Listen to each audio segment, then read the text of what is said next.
Goods na goods pa din siya gamitin. Hindi siya nagda-dragging. Carbon yung kanyang clutch lining mga bossing.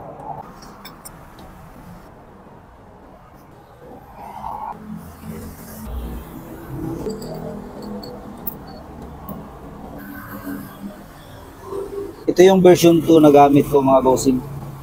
Version 2. So ngayon, papalitan ko siya ng version 3 fully. Pero ito pa din yung ibabalik ko, sun rusting bell.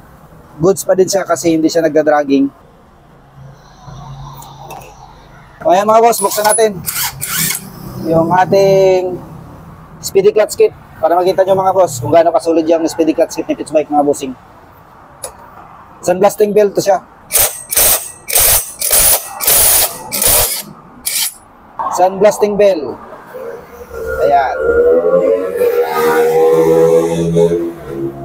Tingnan nyo mga boss. Goods na goods pa din siya gamitin. Hindi siya nagda-dragging. Carbon yung kanyang clutch lining mga bossing. Ayan. Ito talaga. Maganda talaga yung carbon clutch lining mga boss. Tingnan nyo naman yung lining. Nasa 7,000 plus na yung tinakbo ko. Gamit ito. Ito yung speedy clutch kit. Ayan. Partner yan silang dalawa. Ayan. Stock pa yung torque drive nito mga bossing. Stock. Kaya tingnan nyo naman oh.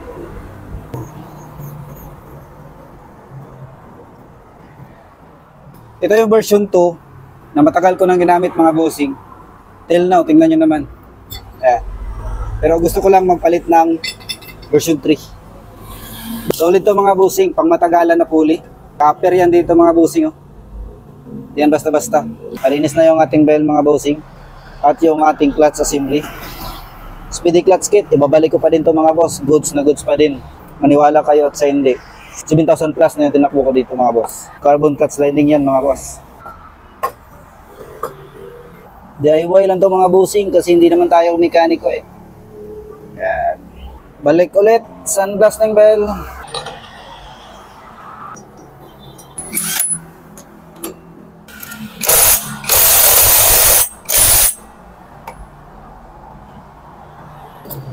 Hyperpin. Sobrang gaan ito mga bossing. Kung i-compare mo siya sa stock, ang layo ng stock mga boss. Ito sobrang gaan. Ito yung drive phase. Brand new to mga bossing. Version 3. Version 3. Pitts Bike. Cutter yan mga boss. Ito yung kanyang pulley washer. So ito yung pry ball ko mga bossing. Tatlong 3C. At saka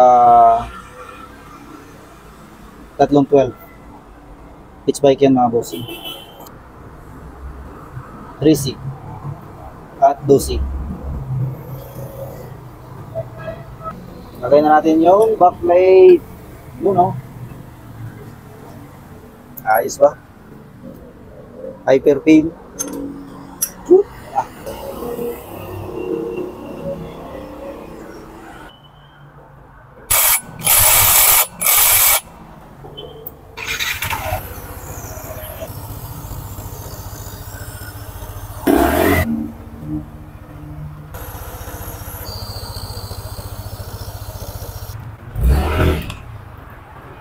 Gapagin version 2. Gapagin na version 3 no?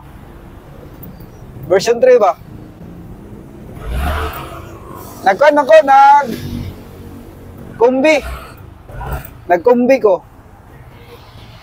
13, 12.